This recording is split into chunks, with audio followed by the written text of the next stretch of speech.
Vamos abrir a Bíblia em Efésios capítulo 6. Glória a Jesus. Efésios capítulo 6. Glória a Deus.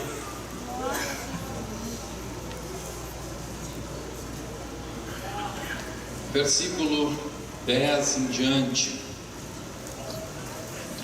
Diz assim a palavra do Senhor: quanto ao mais sede fortalecidos no Senhor e na força do seu poder, revesti-vos de toda a armadura de Deus, para poderdes ficar firmes contra as ciladas do diabo. Porque a nossa luta não é contra o sangue e a carne, e sim contra os principados e potestades, contra os dominadores deste mundo tenebroso, contra as forças espirituais do mal nas regiões celestes. Portanto, tomai toda a armadura de Deus, para que possais resistir no dia mau, e depois de terdes vencido tudo, permanecer inabaláveis. Verso 18: com toda oração e súplica, orando em todo o tempo no Espírito, e para isto vigiando com toda perseverança e súplica por todos os santos. Amém. Meus irmãos, eu peço bastante atenção naquilo que vou falar agora. A palavra de Deus está nos mostrando aqui que existe uma batalha no mundo espiritual, e essa batalha ela passa sem que a maior parte das pessoas perceba. Nós vemos num exemplo clássico na Bíblia, quando aquele moço que estava junto com o profeta se acordou e viu a cidade cercada por um exército inimigo, e o profeta disse: Senhor, abre os olhos do moço. Então aquele moço viu um exército que estava sobre a cidade. Então a Bíblia nos mostra nessa passagem e muitas outras. Eu gostaria de lê-la, mas o tempo não nos permite. Quero ler outras passagens de acordo com o enfoque que queremos dar hoje. A Bíblia nos mostra então o quanto é real o mundo espiritual e o quanto ele se torna esquecido e o quanto ele está oculto para a maior parte dos crentes. E aqui a Bíblia está dizendo, chamando a atenção mais uma vez, que existem os dominadores deste mundo tenebroso, existem hostes espirituais, existem forças espirituais. E essas forças espirituais, elas não são vistas, mas elas são sentidas.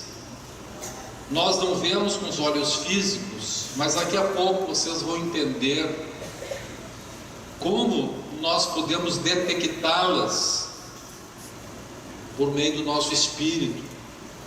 E vocês vão ver o quanto é real daqui a pouquinho. Vocês vão ver como na vida de vocês isso é uma realidade. Nós temos que compreender, irmãos, nós temos que compreender algumas coisas importantes. O apóstolo Paulo, ele escreve que nós não podemos ignorar os desígnios do diabo, as estratégias de Satanás. Gostaria de ler todas essas passagens, mas não vai dar tempo de ler. Mas a melhor forma de nós detectarmos, entendermos melhor as estratégias de Satanás, é nós nos colocarmos na pele do diabo. É se você se imaginar sendo o diabo. Acho que nunca ninguém pensou nisso. né? Terrível. Mas se você se imaginar sendo o diabo, você vai entender as estratégias dele. Então imagine que você, só por um momentinho, depois, né, não imagina mais. Mas imagine se você fosse Satanás. Se você fosse Satanás, com quem que você iria se preocupar? Onde você mobilizaria estas hostes espirituais, estas forças, essas tropas de espíritos malignos? Você mobilizaria as suas tropas para onde? Para qual região do mundo você mobilizaria as suas tropas? Você mobilizaria as suas tropas para lugares sem importância em termos geopolíticos, em termos de influência no mundo? Ou você mobilizaria as suas tropas para lugares onde a ação das hostes espirituais da maldade tivesse repercussão no mundo inteiro? Em qual dos dois lugares você se mobilizaria? Primeiro ou segundo? Primeiro ou segundo? Segundo, evidentemente o segundo. Depois, onde vocês iriam procurar atacar? Vocês iriam procurar atacar alguém que não causasse nenhum problema para vocês? Vocês iriam atacar alguém que não estivesse fazendo mal algum contra vocês? Ou vocês iriam atacar justamente aqueles que estão dando problemas para vocês? Primeiro ou segundo? Primeiro ou segundo? Segundo. Com essas duas perguntas e consequentes respostas, a gente entende muita coisa de como Satanás age. Em relação ao primeiro ponto, nós vemos que Satanás sempre agiu nos chamados impérios. Satanás sempre agiu nos chamados impérios. Nós vemos, por exemplo, no Império Egípcio, quando se estuda a história antiga, o primeiro império mundial que a gente estuda é o Egito. E se nós lermos a Bíblia Sagrada, nós vamos descobrir que o Império Egípcio foi uma tremenda base do diabo.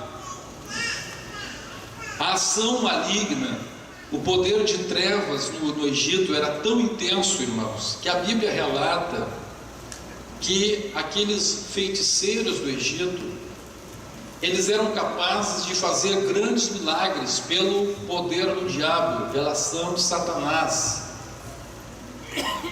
Era incrível o poder de Satanás agindo no Egito. Era algo fantástico. Nós vemos, por exemplo, a gente pode abrir o livro de Êxodo,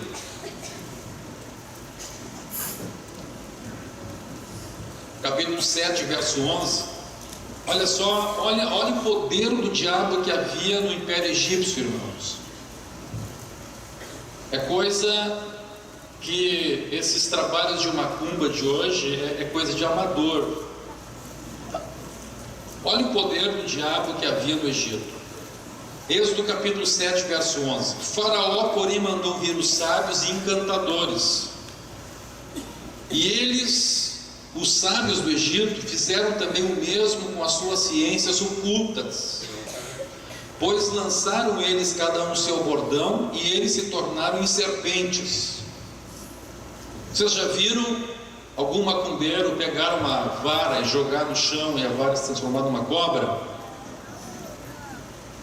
Tem algum relato aqui em Porto Alegre de um pai de santo aí que faz isso? Sim ou não? Nenhum.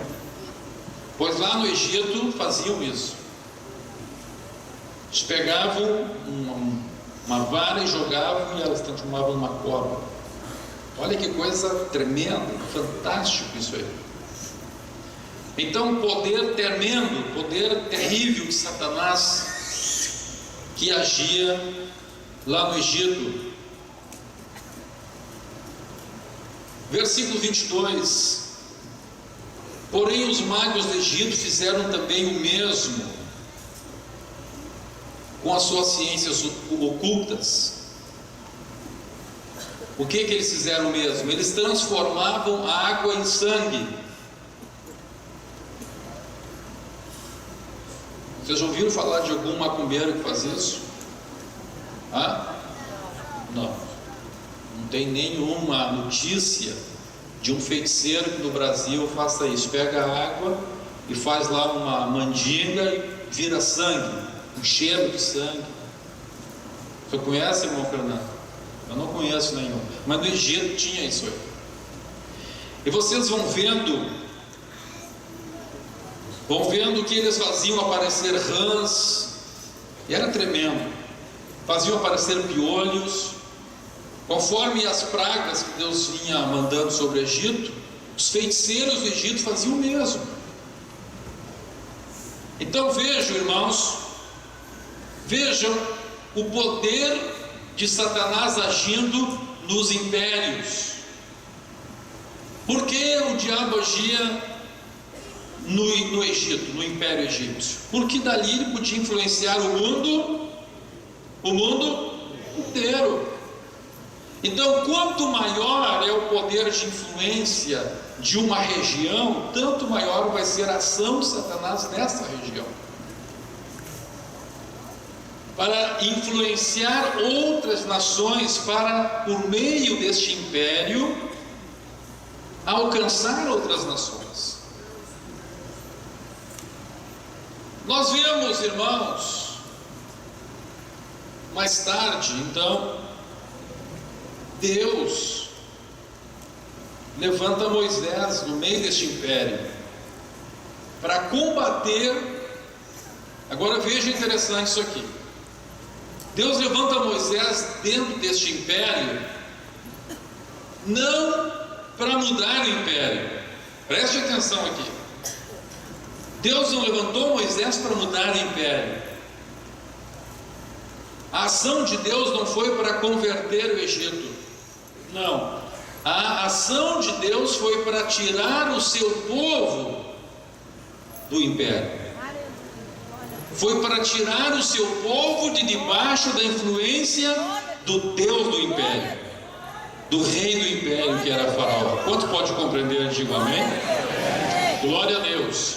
Mais tarde, meus irmãos, nós vemos que os impérios seguintes se basearam na Babilônia. Por que os impérios seguintes se basearam na Babilônia? Porque a grande fonte de poder do mundo antigo chamava-se água. A fonte do poder do mundo antigo chamava-se água. Por que o Egito foi uma grande potência? Porque no Egito tinha um rio muito famoso. Qual é o rio do Egito? Rio Nilo. Até há pouco tempo a geografia dizia que era o rio mais extenso do mundo. Agora eles estão dizendo que é o rio Amazonas, tanto em volume de água quanto em extensão. Bem, o outro grande polo de águas na antiguidade era a chamada Mesopotâmia. Mesopotâmia significa terra entre rios, que fica lá no Iraque, onde hoje é o Iraque. E ali estava uma grande cidade, a cidade de Babilônia. Então ali, com base na presença dos rios, ali se levantou o Império Assírio, e mais tarde o Império Caldeu, e mais tarde os caldeus foram dominados pelos medos persas. Dois povos, os medos e os persas, se juntaram e venceram os caldeus e conquistaram então aquela região da Mesopotâmia. E o Império Babilônico, que foi constituído por povos diferentes, dominou desde a Europa até a Índia, diz a Bíblia. E a história também conta a mesma coisa. Houve uma organização muito fantástica. Eles dividiram o país, o império, em províncias chamadas satrápias, governado pelos sátrapas. E este império, então, também se tornou o foco da ação do diabo, o foco da ação de Satanás. Desenvolveu-se ali tremendamente a astrologia. A astrologia vem daquele tempo, o grande centro, um dos grandes centros. O grande centro da astrologia da antiguidade foi a Babilônia. A Bíblia fala de Babilônia sendo a mãe de todas as abominações da terra. Veja, a Bíblia chama a Babilônia de mãe de todas as abominações da terra. Por que isto? Porque ali era o império. Porque Satanás se juntou o seu poder, a sua ação para agir ali. Porque dali ele influenciou todo mundo, toda a idolatria da terra foi originada na Babilônia, naquela região. A região onde tinha água, onde tinha poder, onde tinha influência. Ali, diz a Bíblia, dali se origina toda a idolatria da terra, desde tempos ancestrais, mesmo antes do império. Ali sempre foi uma fonte de poder, porque ali tinha, o que eu falei? Tinha água. Onde tem água, tem agricultura. Onde tem agricultura, tem comida. Onde tem comida, tem poder, porque todo mundo precisa de comida. Ninguém vive sem comida. Quem domina as fontes de recurso, quem domina a comida, manda no mundo. Especialmente naqueles tempos em que as trocas eram muito comuns, não havia o poder financeiro, o poder era a comida. E quem tinha então força militar para guardar a comida, este povo detinha o poder do mundo. Então, por esta razão, meus irmãos, todo o foco de ação do diabo estava ali, sempre foi nos impérios. Sempre foi nos impérios. É uma coisa fantástica isto. É uma coisa fantástica isto. Quando o Império Grego se levanta, também lá está a força do diabo. A Bíblia diz, a Bíblia mostra que a influência do diabo no Império Grego era tão forte, o espírito de idolatria era tão forte, que eles tinham até um altar para qual Deus? Até o Deus desconhecido. E a ação do diabo na Grécia era tão tremenda que ali foi um grande foco de homossexualismo. Era muito conhecido. Os homens, e a ideia de homossexualismo na Grécia era diferente de hoje. Na verdade, era um bissexualismo. Os homens, eles não eram homossexuais nesse sentido que se pensa hoje. Na verdade, alguns filósofos gregos escreviam que eles tinham as mulheres, eles tinham as suas esposas para terem família, mas tinham os meninos, os rapazes para se divertirem. Essa era a ideia deles. Uma ideia pecaminosa, uma ideia de promiscuidade que estava então lá no Império Grego. O Império Grego sai de cena sobre a terra, e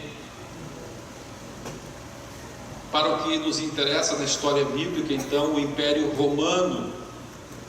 O Império Romano se levanta, e é no Império Romano, durante o tempo de domínio do Império Romano, que se desenvolve a história do Novo Testamento.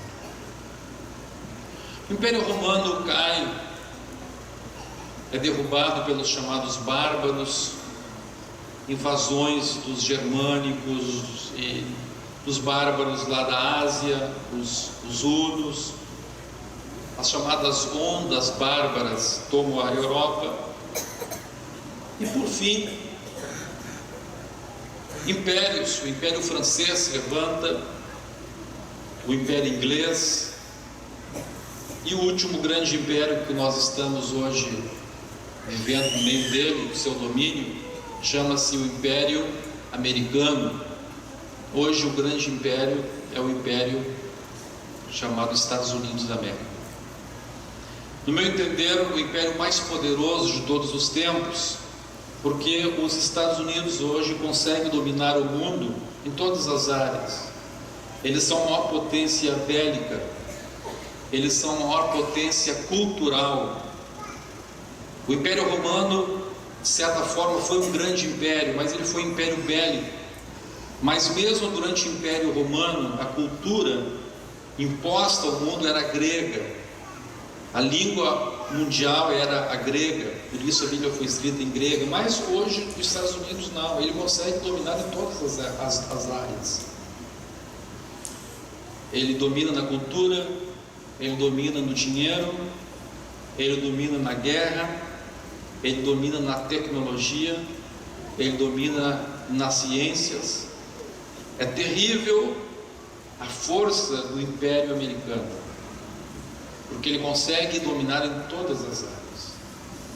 Na área política, a Organização das Nações Unidas está ali nos Estados Unidos. Os maiores bancos, conglomerados financeiros estão ali nos Estados Unidos. Enfim, hoje os Estados Unidos dominam o mundo inteiro por meio da informática. Os computadores de vocês está ali o Windows, a Microsoft. Vocês estão aí nas mãos com celulares que funcionam com base em produtos americanos e softwares americanos. Você se utiliza do Google para qualquer coisa, você no Google, Estados Unidos. As pessoas se comunicam por WhatsApp.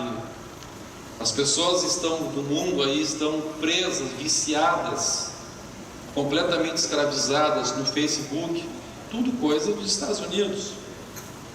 Agora, meus irmãos, vejam, onde está o poder do diabo? Onde Satanás está agindo? Em todas as épocas, Satanás procurou dominar o mundo por meio dos impérios. E assim como existe um império mundial, que é os Estados Unidos, existem potências regionais. E o Brasil também é uma potência regional.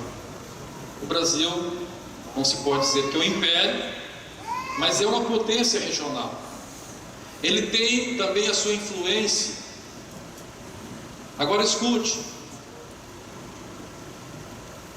o Brasil também é alvo da ação diabólica, porque a influência que o Brasil tem em países de terceiro mundo é muito forte. Eu que tive a oportunidade de viajar, especialmente em regiões da África,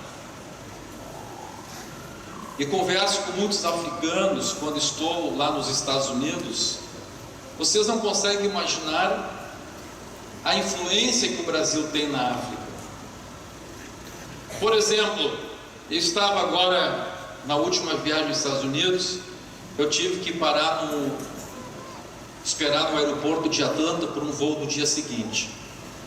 Entrei no hotel e ali havia um africano, um negro. E eu gosto muito de comunicar com com os negros americanos. Você sabe que nos Estados Unidos existe uma grande discriminação racial.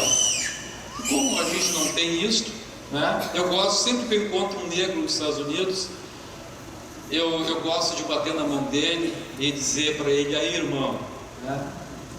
Hi, brother. Aí eles ficam contentes já e bate em mim também, já me abraça, né? E ficamos dois brothers.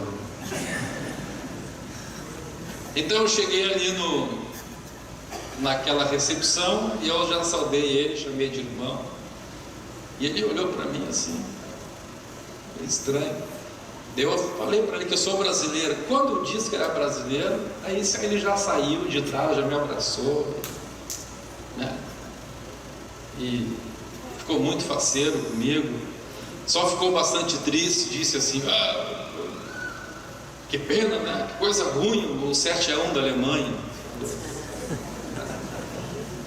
Ele falou para mim: a África inteira chorou. Então, e ele estava falando para mim, esse homem era de Botsuana. Eu não imaginava que o Brasil tivesse influência em Botsuana, que é um país de fala inglesa. Ele estava me dizendo assim: lá o povo de Botsuana ama o Brasil. Nós torcemos pelo Brasil. Na Copa do Mundo nós somos todos Brasil. Então veja, a influência do Brasil também. Quando eu cheguei em Cabo Verde, meus irmãos, a cultura de Cabo Verde foi completamente mudada pelas novelas brasileiras. As novelas brasileiras mudaram Cabo Verde. Até quando entraram as novelas brasileiras em Cabo Verde, um pequeno país da África, todas as moças casavam virgens. As moças, quando casavam, os padrinhos esperavam o dia seguinte para o noivo mostrar então os lençóis com a marca de que a moça havia perdido a virgindade. A partir do momento que entraram as novelas brasileiras em Cabo Verde, somente 2 anos depois que entraram as novelas em Cabo Verde, mudou completamente a cultura daquele país. Somente em São Vicente, quando eu fui lá, somente em São Vicente tinha mais de 2.500 meninas grávidas. 2.500 meninas de 12 a 15 anos grávidas, depois que entraram as novelas brasileiras lá. Era tão terrível a repugnância que os mais velhos tinham com as novelas brasileiras, que a minha esposa Ana saiu na rua e um homem saiu gritando atrás da Ana, gritando assim para ela: imunda, brasileira impura, brasileira imunda, brasileira suja. Minha esposa não sabia onde enfiar a cara, como diz, de vergonha. E assim, meus irmãos, se você for em Guiné-Bissau, se você for em Guiné-Conakry, se você for no Senegal, há uma grande influência do Brasil, da cultura brasileira na África. Bem, então o que nós estamos vendo, irmãos? Existe uma ação diabólica para dominar o mundo. Agora veja que coisa interessante. Quando é que os Estados Unidos se torna o Império Mundial? Os Estados Unidos se tornou o Império Mundial depois da Segunda Guerra. Antes da Segunda Guerra Mundial, o grande Império Mundial, o mundo era disputado pela Inglaterra e pela França e pela Alemanha. Esses 3 países, e também a Itália também disputava o norte da África. Se você pegar o mapa do mundo antes da Segunda Guerra Mundial, você vai ver que o mundo era dividido por essas potências. A África Ocidental toda da França, a Indochina toda da França, a Índia da Inglaterra, a China da Inglaterra, o sul da África, parte da Holanda, parte da Inglaterra, o norte da África, a Itália, o mundo era dividido por essas potências. Depois da Segunda Guerra Mundial, então o mundo passa a ser dominado pelos Estados Unidos. Agora veja uma coisa: os Estados Unidos, quando não era império,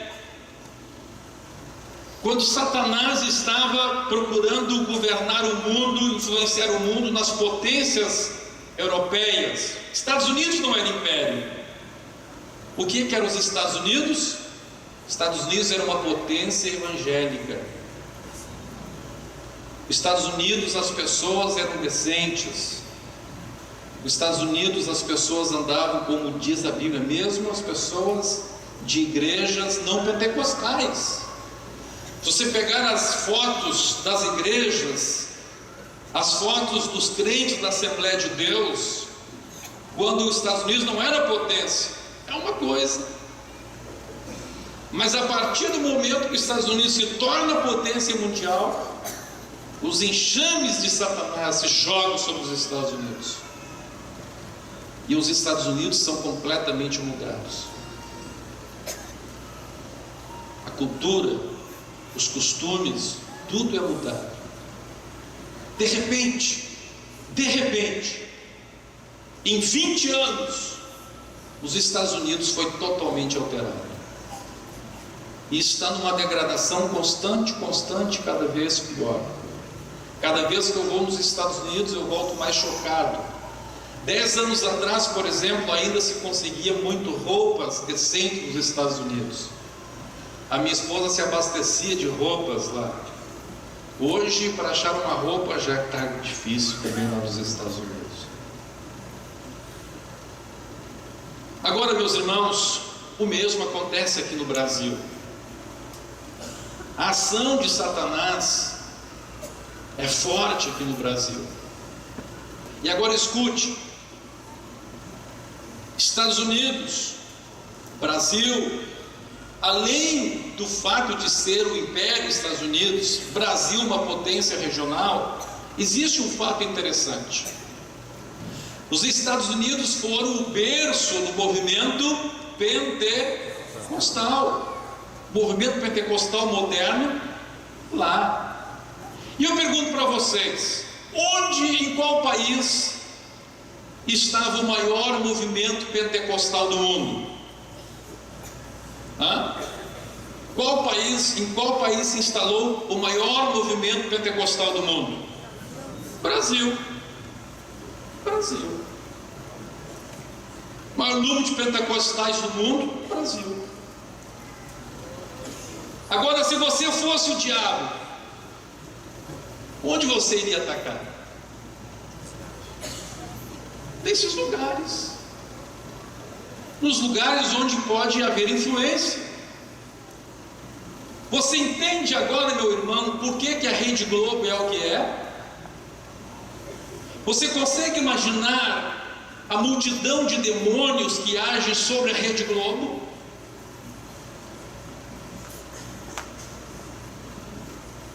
Você consegue entender a ação terrível de Satanás sobre o Brasil, especialmente sobre a fonte de influência do Brasil? Os costumes do Brasil, o modo de viver das pessoas no Brasil foi mudado radicalmente nos últimos 30 anos via Rede Globo.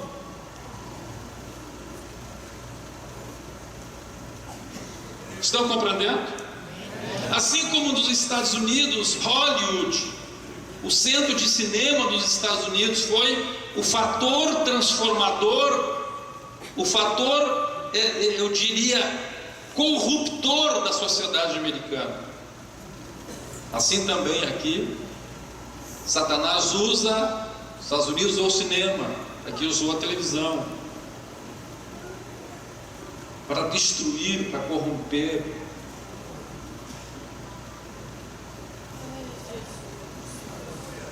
Quantos estão compreendendo? Então, meus irmãos, veja. Agora escute. Assim como lá no Egito, Deus levantou um homem chamado Moisés. E Moisés, ele não mudou o Egito.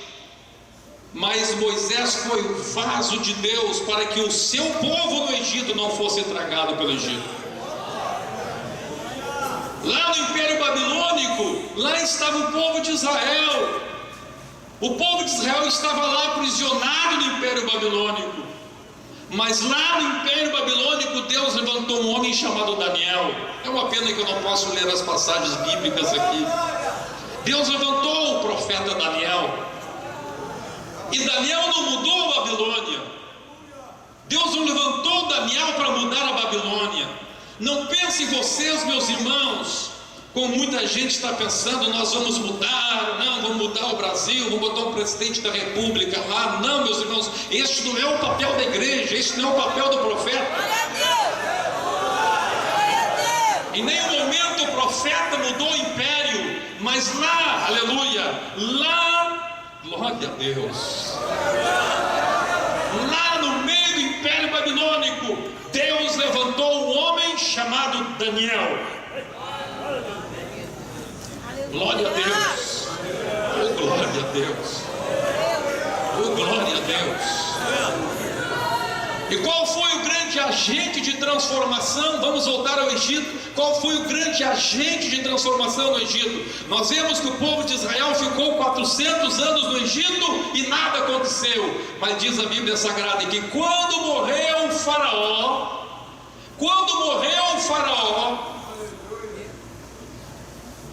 o que aconteceu, diz a Bíblia, quando morreu o faraó do tempo de Moisés, diz a Bíblia, que o povo começou a clamar. Até então o povo estava gemendo. Diz a Bíblia Sagrada que o povo vinha gemendo, mas quando morreu o faraó, o povo começou a clamar. E quando o povo começou a clamar, Deus levanta Moisés e diz: tira o meu povo de lá. Deus salvou o seu povo do império. Deus salvou o seu povo de ser tragado, de ser consumido, de ser corrompido pelo império. Glória a Deus. Lá no povo de Deus que estava no Império Babilônico, o que acontece? A Bíblia diz, a primeira coisa que acontece, um movimento de santificação. Diz a Bíblia Sagrada que 4 homens, Daniel, Sadraque, Mesaque e Abednego, esses 4 homens disseram: nós não vamos nos contaminar com o império. Estamos debaixo de uma influência diabólica terrível, mas nós não vamos nos contaminar com o império. Não vamos nos contaminar com a ação do diabo neste lugar. Foi o primeiro ponto deles. Oh, glórias ao nome do Senhor Jesus. Oh, glórias ao nome do Senhor Jesus. Agora, meus irmãos, quando Satanás não conseguiu tirar a santidade dos homens de Deus no império, o que ele procurou fazer? Ele procurou tirar a oração.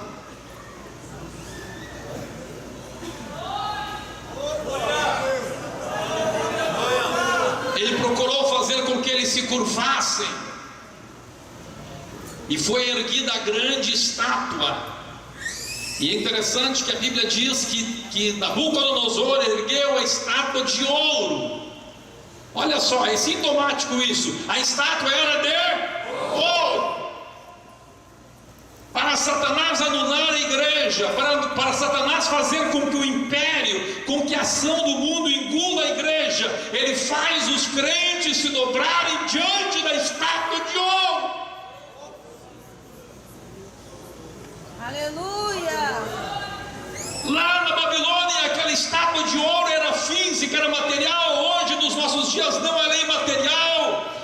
Satanás quer com que nós, os crentes, nos dobremos diante do dinheiro, diante do ouro, diante das riquezas. Ele quer que nós façamos da razão de nossa fé buscar o dinheiro desta terra, as riquezas da terra, as coisas da terra, aleluia. E ele procura justificar a estátua de ouro com a chamada teologia da prosperidade. Não, meus amados irmãos, nós temos que continuar com este propósito no nosso coração. Nós não dobramos os nossos joelhos diante da estátua de ouro. Glória a Deus! Glória a Deus! Glória Glórias ao nome do Senhor Jesus. Não podemos. A razão de existir o Ministério Restauração não é para ter dinheiro. Nós não precisamos do dinheiro fácil. Nós não precisamos do dinheiro mal conquistado para alcançar o mundo, não. Nós vamos alcançar as nações conforme o nosso Deus for nos dando dinheiro.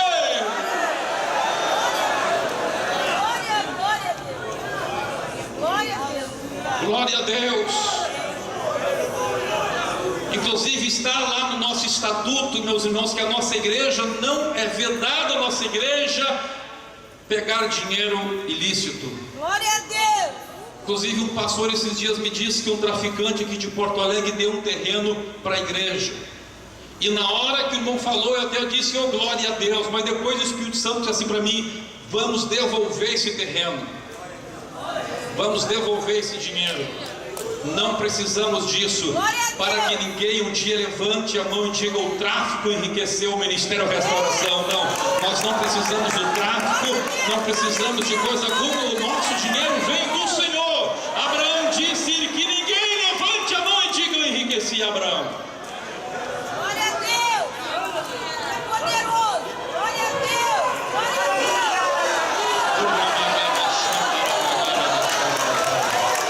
Glória a Deus, não podemos dobrar os joelhos diante do império. Aleluia. Não podemos. Glórias a Jesus. Oh, glórias ao nome do Senhor Jesus. Aleluia. Eu sei, meus irmãos, que enquanto nós estivermos pregando a palavra como ela é, a Bíblia diz, Jesus disse, é mais fácil passar um camelo no fundo da agulha do que um rico entrar no reino dos céus.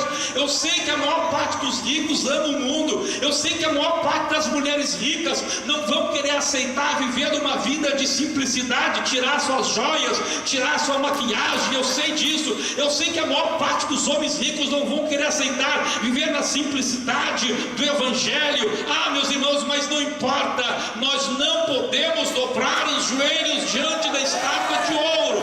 Quando o rei disse para, aleluia, quando o rei disse para Sadraque, Mesaque e Abednego, olha, se vocês não dobrarem os joelhos diante da estátua de ouro, vocês vão ir para a fornalha ardente, 4 vezes mais do que o normal. Eles disseram, olha aqui, rei, nós queremos dizer uma coisa para o Senhor. Nós queremos dizer uma coisa para o Senhor. O nosso Deus vai nos livrar. E se Ele não nos livrar é porque Ele não quis. Nós não vamos dobrar os joelhos diante da estátua de ouro.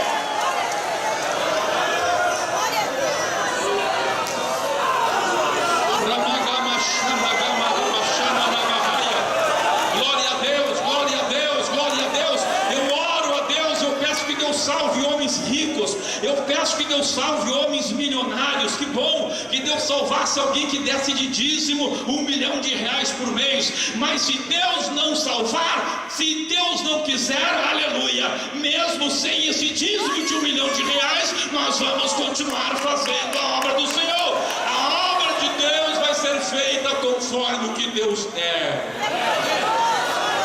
Nós temos que dizer a Nabucodonosor, nós temos que dizer ao rei deste mundo, nós temos que dizer a este império, nós vamos ser o que Deus quer. Se Deus quer que a gente morra queimado, a gente vai morrer queimado. Se Deus quer que a gente ande num carro mais simples, nós vamos andar num carro mais simples. Se Deus quer que o nosso obreiro ande de bicicleta, ele vai andar de bicicleta. Mas o importante é não dobrar os joelhos diante do império, do sistema mundano, Glória a Deus. Glória a Deus. da influência de Satanás. Glórias a Jesus. Aleluia, Glórias a aleluia.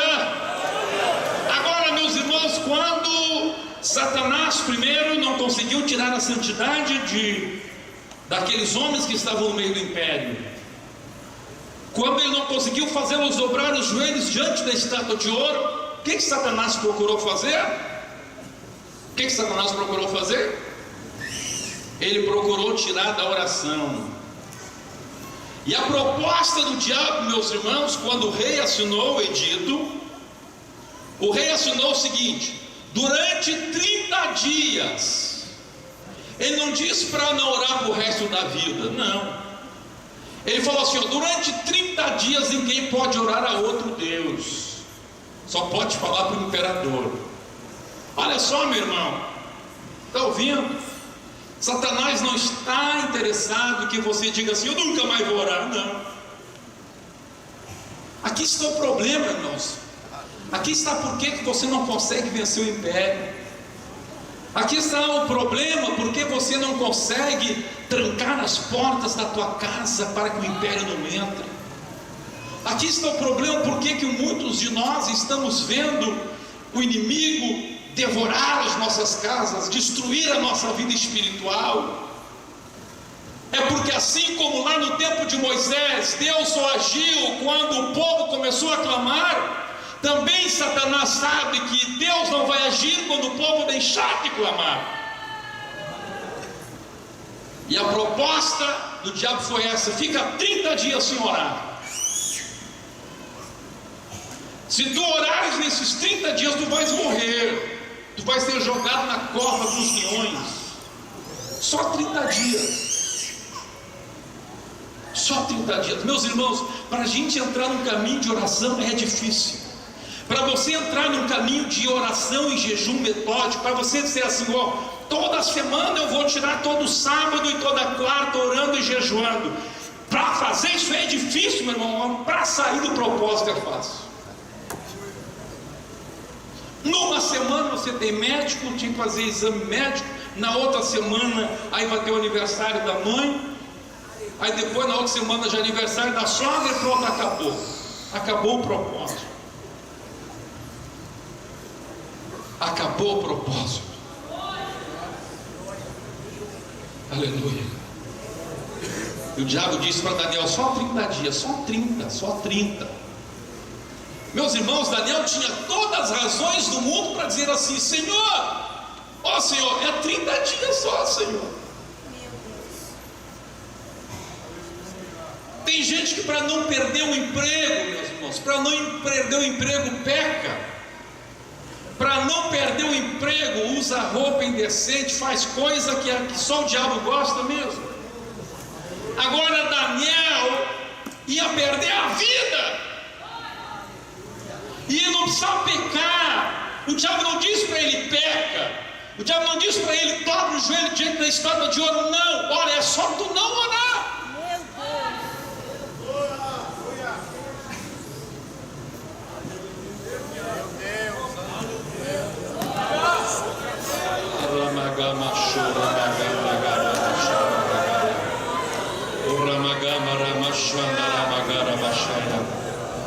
Aleluia. Mas Daniel orou, e não somente orou, como abriu a janela ainda. Eu vou orar e todo mundo vai ver que eu estou orando. Satanás tem que saber, o mundo tem que saber, os mundanos têm que saber que eu vou continuar orando. O propósito comigo e com Deus é esse, e vai ser assim até a minha morte. Sempre eu morrer, eu morro, mas morro orando.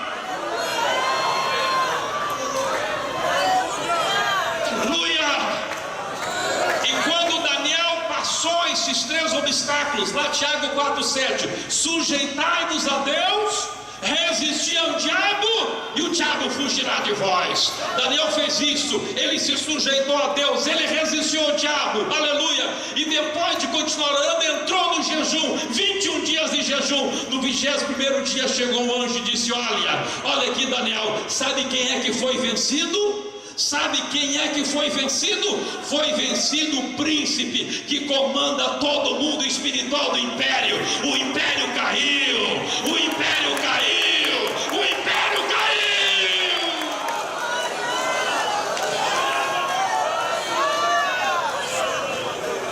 Ai, que bom que a gente pudesse ler todas as passagens bíblicas.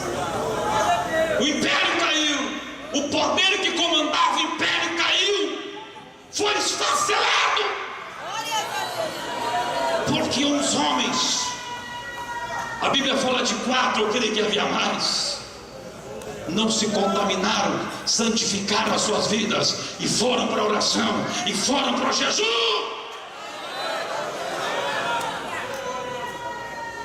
Oh, glórias ao nome de Jesus. Oh, glórias ao nome de Jesus. Agora escute uma coisa. Nós estamos no meio dessa batalha. Ministério Restauração é um Daniel. Ministério da Restauração tem o mesmo propósito de Deus ao levantar Moisés. Eu não tenho nenhuma ilusão, meus irmãos, que nós vamos mudar o Brasil. Não. Eu não tenho nenhuma ilusão que nós vamos mudar os Estados Unidos. Não, não tenho. A Bíblia diz que isso vai de mal a pior. Mas com o propósito de Deus ao levantar o Ministério da Restauração, com o propósito de Deus a nos mandar abrir obras na Argentina, no Uruguai, em tantos países, e vai se abrir mais ainda, e pode estar se abrindo, com o propósito de Deus, nós não vamos mudar o império, mas Deus está abrindo uma porta para aquele povo, para quem quer escapar do império, para quem quer dizer não para o diabo, para quem quer dizer eu estou no Egito, mas não sou do Egito, eu estou na Babilônia, mas não sou da Babilônia. Deus está levantando o escape para o seu povo.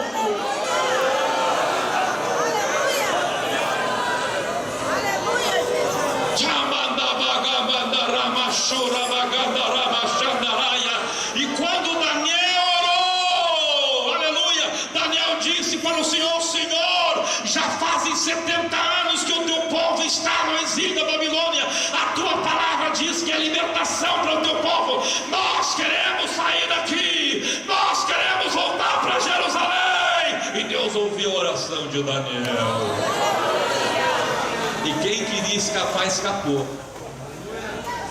Muitos do povo de Israel ficaram lá, continuaram lá, mas quem queria escapar, escapou. Aleluia! Aleluia!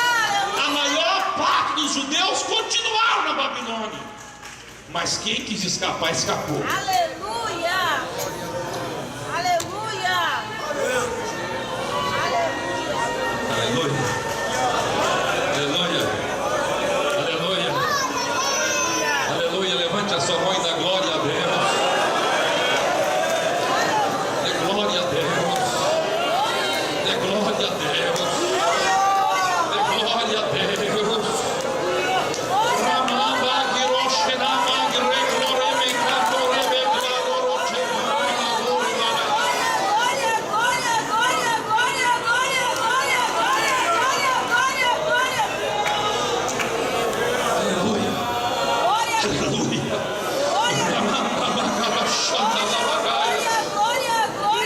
Agora, meus amados irmãos, a ação de Satanás vai ser muito forte, está sendo muito forte contra as nossas vidas. Vocês não sabem as batalhas espirituais que eu enfrento, noites que eu passo em gemidos na presença de Deus, neste combate no mundo espiritual, noites sem dormir, combatendo no mundo espiritual, pelejando pela minha vida e por esta igreja.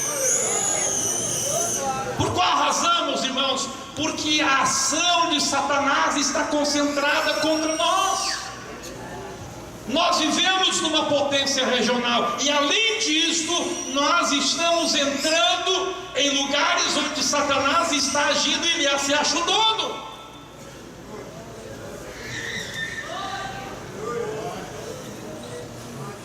Aleluia! Deus conta conosco.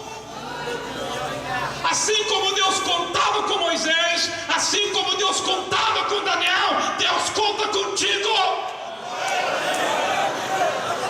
Você faz parte desse projeto de Deus. Por favor, diga para o teu irmão: Deus conta contigo, porque você faz parte de um projeto de Deus.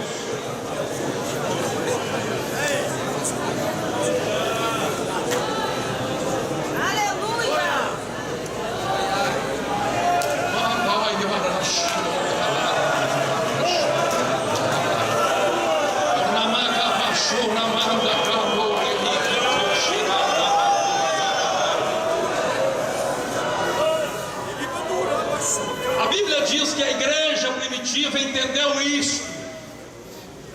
A igreja de Jerusalém sabia que eles eram a gênese de um grande avivamento. Era um pouquinho de gente, eram 120 pessoas no início, gente pobre, gente sem recursos financeiros, mas tinha uma chamada, uma visão e uma revelação tremenda, e a presença do Espírito Santo estava na vida deles. E se levantou a perseguição, se levantou a luta contra eles, mas eles tinham a revelação, eles sabiam o que estava acontecendo. Olha só o que diz a Bíblia, Atos capítulo 4 diz assim: ouvindo isto, unânimes, levantaram a voz a Deus e disseram: tu, soberano Senhor, que fizeste o céu, a terra, o mar e tudo que neles há, que disseste por intermédio do Espírito Santo, por boca de Davi, lá no Salmo 2, por boca de Davi, nosso pai, teu servo, porque se enfureceram os gentios e os povos imaginaram coisas vãs. Agora escute, olha o que diz o verso 26: levantaram-se os reis da terra e as autoridades ajuntaram-se a uma contra o Senhor e contra o seu ungido. Irmãos, quem são estes reis da terra e as autoridades que se levantaram a uma contra o ungido? Eram reis físicos? Sim ou não? Não. Não se juntou rei nenhum lá em Jerusalém para matar Jesus? Eram autoridades físicas? Não. Quando o Espírito Santo profetizou pela boca de Davi, lá no Salmo 2, a respeito desse momento, ele está falando dos mesmos dominadores que Paulo está falando lá em Efésios 6. Está vendo? A Bíblia está dizendo que os poderes malignos ou seja, os poderes malignos do mundo inteiro se levantaram para destruir aquela igreja que começava. Se levantaram contra o ungido. Vocês entendem agora o porquê da aflição de Jesus no jardim do Getsemane? A Bíblia está dizendo que todos os reis da terra se levantaram a uma contra o ungido.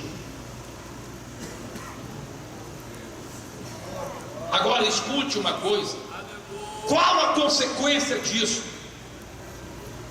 Qual a consequência de você estar fazendo parte de um avivamento?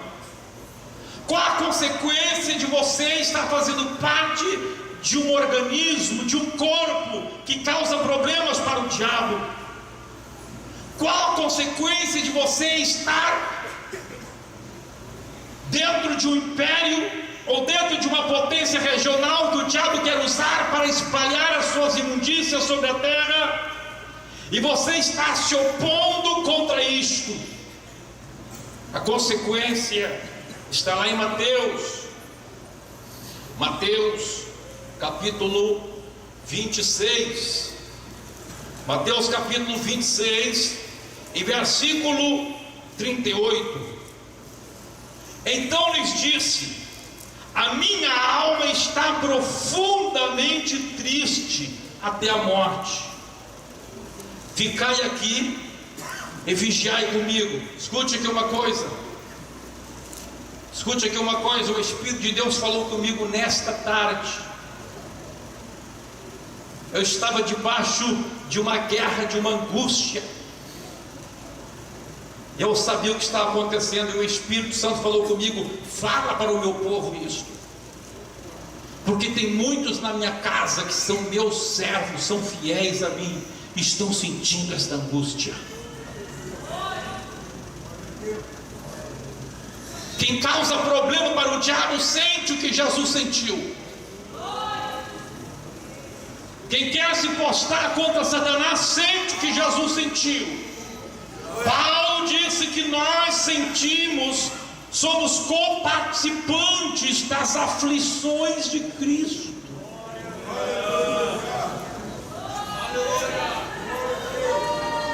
Aleluia, oh, glória a Deus. Amande capachantarachaias. Você que está atendendo igreja, atendendo congregação, você que quer ser fiel a Deus, você vai sentir isso.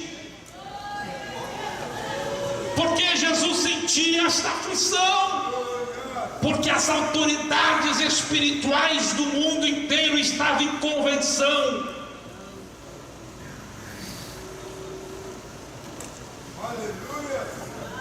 Aleluia.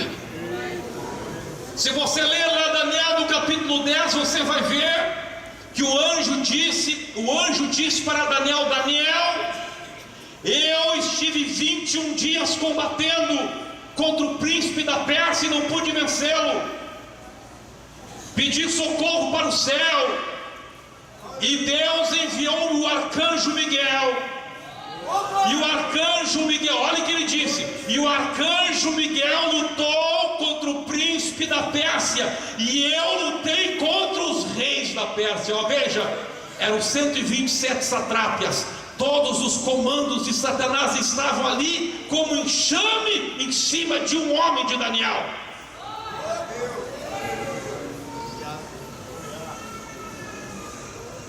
Aleluia. Aleluia. Eu sei quem é o meu inimigo. Eu sei a força do meu inimigo. Você tem que saber a força do seu inimigo. Você tem que saber a fúria do seu inimigo e as consequências dos seus ataques. Aleluia. Muitas vezes você sente essa angústia. Muitas vezes você diz assim no seu coração: eu vou dar vontade de chutar um balde. Muitas vezes, quem sabe, você pensa: mas meu Deus, eu sou crente, sou fiel, porque esta oposição, porque este ataque? Você foi chamado para ser Moisés. Você foi chamado para ser um Daniel. Você foi chamado para estar no meio do império. Você foi chamado para estar no meio desta conflagração bélica terrível. Mas você foi chamado para combater. Você foi chamado para ser a coluna e baluarte da verdade. Você foi chamado para ser alguém com quem Deus pode contar.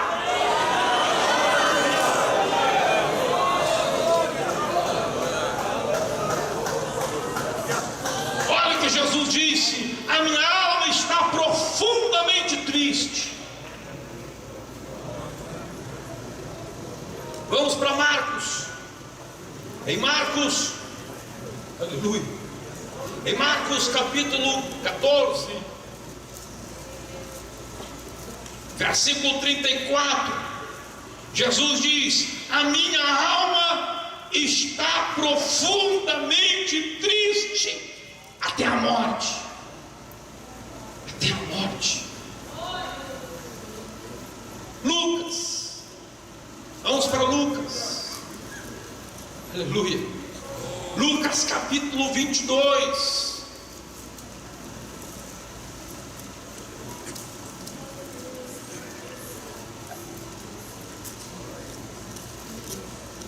Aleluia. Glória a Deus. Lucas 22, olha o que diz a palavra. Chegando a um lugar escolhido, verso 40, Jesus lhe disse: orai, para que não entreis em tentação. Ele, por sua vez, se afastou cerca de um tiro de pedra e de joelhos orava, dizendo: Pai, se queres, passa de mim este cálice. Passa de mim este cálice, contudo não seja feita a minha vontade, sim a tua. Verso 43. Então lhe apareceu um anjo do céu que o confortava. Verso 40. E estando em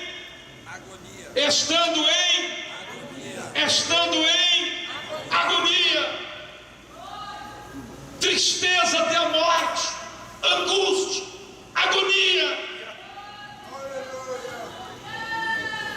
É o que você sente quando estas potestades vêm sobre a sua vida. É o que o crente sente quando, quem sabe, você menos espera. Você se levanta e de repente vem aquele peso, vem aquela agonia, vem aquela batalha, e você não entende o que está acontecendo. E você pensa: o que está acontecendo comigo? aconteceu comigo? Está na depressão? Ou no psicólogo? Ou no psiquiatra? Uma batalha, uma coisa que eu não sei, não entendo o que é isso. Será que eu estou em pecado? Será que Deus não me atende mais? Será que Deus não me ouve mais? Parece que o céu está de bronze. Não, meu irmão, você está em guerra, você está em batalha. Esta é a realidade do mundo espiritual. Aleluia, o mundo espiritual é tão real quanto o mundo físico. Glórias ao nome do Senhor Jesus. Por favor, dê um beliscão em você. Dê um beliscão aí, dê um beliscão. Belisca sim, belisca, por favor. Beliscou, beliscou. Você está acordado, né? Aleluia, veja, o mundo físico é tão real quanto o mundo espiritual. Assim como você sentiu o beliscão lá no teu corpo físico, assim também existe o corpo espiritual. Você sente a opressão, você sente o ataque, você sente a batalha, você sente o combate. Agora, quando Jesus sentiu isso, o que Jesus falou? Nos seus evangelhos é a mesma coisa. Quando Jesus disse: a minha alma está angustiada até a morte, vocês esperem um pouquinho aqui que eu vou lá no SUS pegar uma ficha para um psicólogo. A minha alma está agonizando. Vocês esperem um pouquinho que eu vou ver o que posso fazer análise. Eu acho que eu tenho um problema porque o meu pai disse que não era meu pai, então eu tenho um trauma de infância. Não. Ele disse: vocês fiquem aqui, porque eu sei o que fazer nesta hora. Aleluia! Aleluia! Glórias a Jesus. Eu sei o que fazer nesta hora. E se vocês querem, eu vos ensino. Venham comigo. Aleluia. Orem. Eu vou me retirar, mas vocês entrem comigo nessa batalha. Orem também aqui. Orem também aqui. Venham comigo para a batalha no mundo espiritual. Oh, aleluia, aleluia, aleluia, aleluia, aleluia. Mais de 1000 anos antes, Davi havia profetizado: as autoridades, os reis, os dominadores do mundo inteiro vão se levantar a uma contra ele.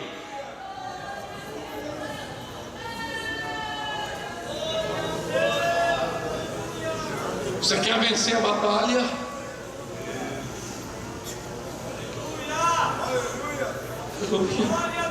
Você quer vencer essa guerra? Entre com Jesus na batalha. Entre com Jesus no Getsemane.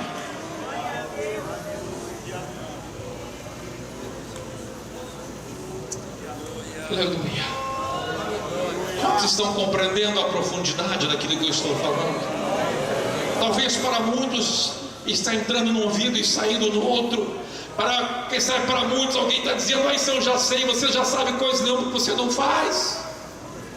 Você pode saber intelectualmente, mas recebe a revelação na sua vida. Deus quer te levar para uma vida de oração. Deus quer te levar para uma vida de comunhão com Deus. Deus quer te fazer entender o que acontece contigo no mundo espiritual, no mundo invisível.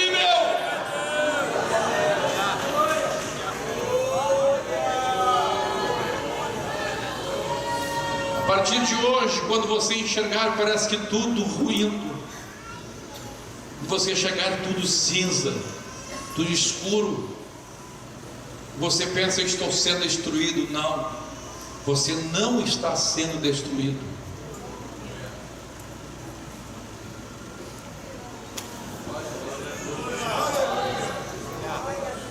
Não.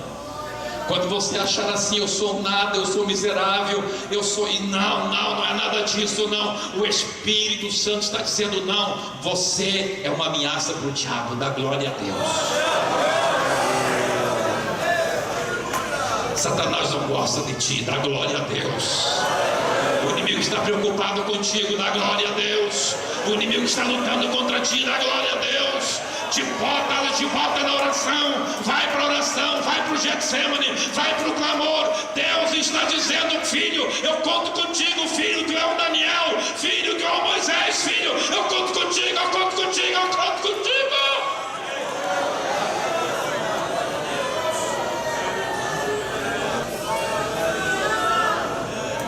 Vamos ficar em pé neste momento.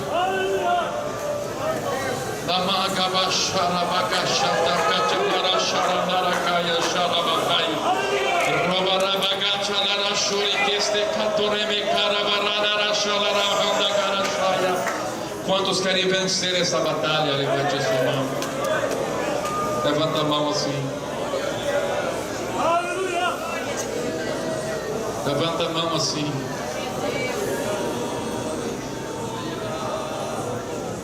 Satanás não gosta de ti. Satanás tem ódio do pastor Humberto. Satanás tem ódio do Ministério Restauração.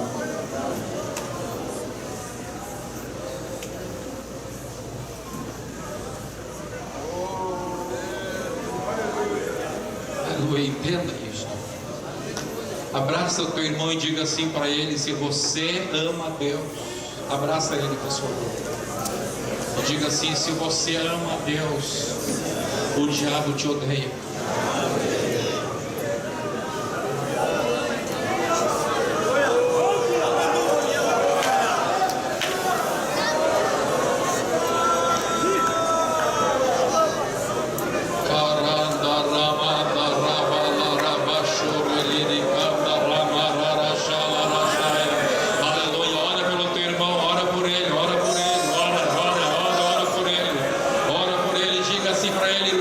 Você é amado por Deus e odiado pelo inimigo.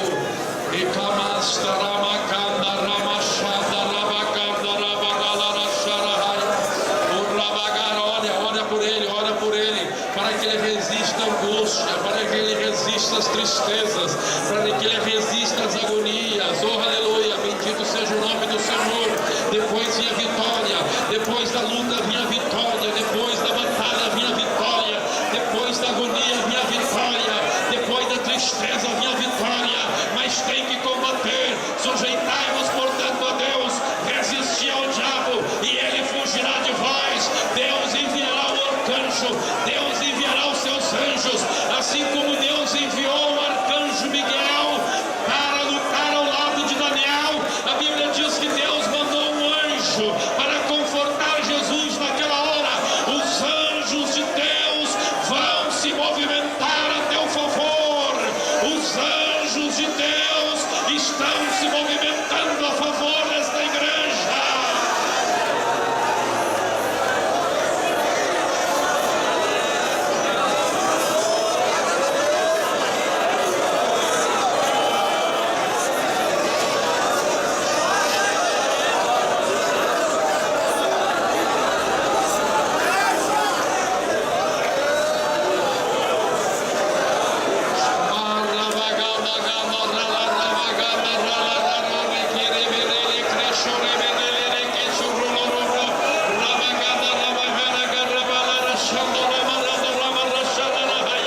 Deus nos chamou para confrontar os impérios. Deus nos chamou para confrontar os príncipes de impérios. Deus nos chamou para confrontar as hostes espirituais da maldade nos lugares celestiais. Deus conta com uma igreja que se santifique. Deus conta com uma igreja que não dobre seus joelhos diante da estátua de ouro. Deus conta com uma igreja que clame a Ele.